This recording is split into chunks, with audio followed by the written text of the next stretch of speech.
ৰবি শৰ্মাৰ নতুন ছবি ৰুদ্ৰক লৈ এতিয়া সমালোচনা মানে সেম সিন সেম হেৰি বাংলাদেশৰ ছবিৰ পৰা কপি কৰা বুলি সামাজিক মাধ্যমত প্ৰচাৰ এই প্ৰচাৰ বিতৰ্কিত এজন ইউটিউবাৰ প্ৰমোচনৰ বাবে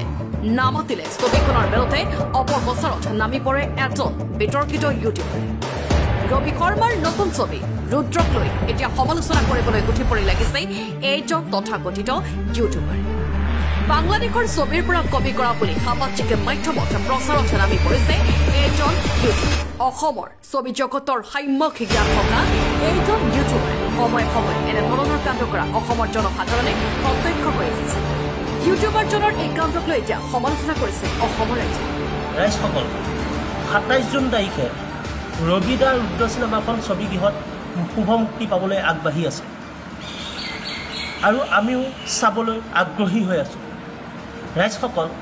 আপোনালোকেও আহি চিনেমা হলত সেই চিনেমাখন উপভোগ কৰিবলৈ অনুৰোধ জনাইছোঁ কিন্তু ইয়াতে কথা এটা হৈছে ৰাইজ মৰিগাঁও জিলাৰ এজন অসমৰ বিখ্যাত ইউটিউবাৰে ৰবিদা এই ৰুদ্ৰ চিনেমাখনৰ ওপৰত যিখিনি মন্তব্য আগবঢ়াইছে তাৰ বাবে আমি লজ্জিত হৈছোঁ আৰু সেই ইউটিউবাৰজনক সকীয়াই দিব বিচাৰিছোঁ যে এনেকুৱা ধৰণৰ মন্তব্য কৰাৰ পৰা তেওঁ বিৰত থাকে আৰু ৰাইজসকল এই ইউটিউবাৰজনৰ কথা নুশুনি আপোনালোকে ৰবিদাৰ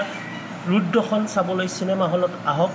আৰু লগতে এনেধৰণৰ ইউটিউবাৰবিলাকক আপোনালোকে সকীয়াই দিয়ক আৰু তেওঁ এই ইউটিউববিলাকৰ পৰা আপোনালোকে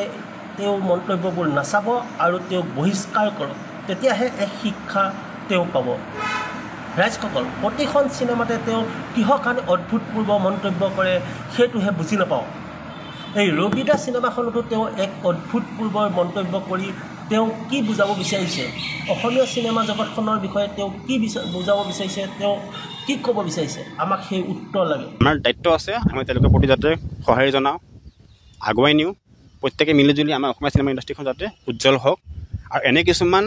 মানে অকৰ্ম মূৰ্খৰ দৰে কিছুমান মানে মন্তব্য কৰা কিছুমান ইউটিউবাৰৰ কথা যাতে অসমৰ ৰাইজে যাতে মানে ভুল নাযায় তাকে মই ৰিকুৱেষ্ট কৰিলোঁ সকলোকে তেওঁ যি কৰে কৰি থাকক কিন্তু আমি আমাৰ জ্ঞানমতে চলিব লাগে চিধা কথা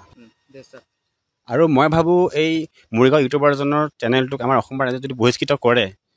তেতিয়া তেওঁ ভাল এটা নীতি জ্ঞান পাব মই ভাবোঁ প্ৰত্যেকে তেওঁ বৰ্জিত কৰক তেওঁৰ যিটো চেনেলটো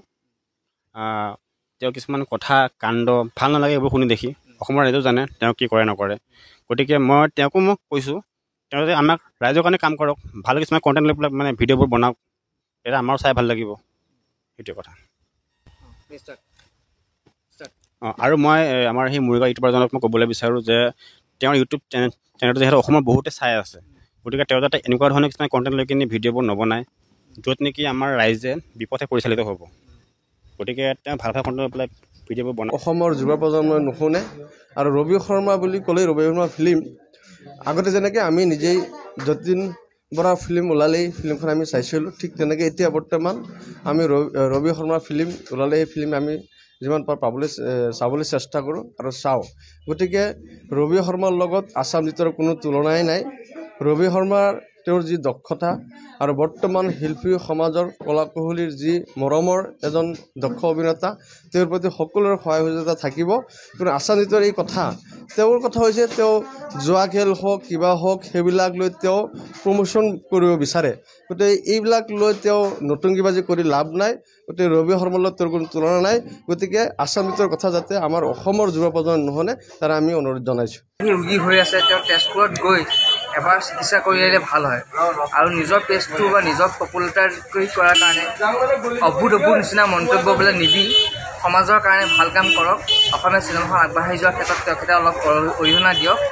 আৰু তেখেতে মাজতে জোৱা খেলৰ কাৰণে চাকৰিও গৈছিলে তেওঁ জোৱা খেলৰ চাকৰি যোৱাৰ পিছত তেওঁ যদি নীতি জ্ঞান পোৱা নাই তো নীতি জ্ঞান অকণমান ল'বলৈ চেষ্টা কৰক।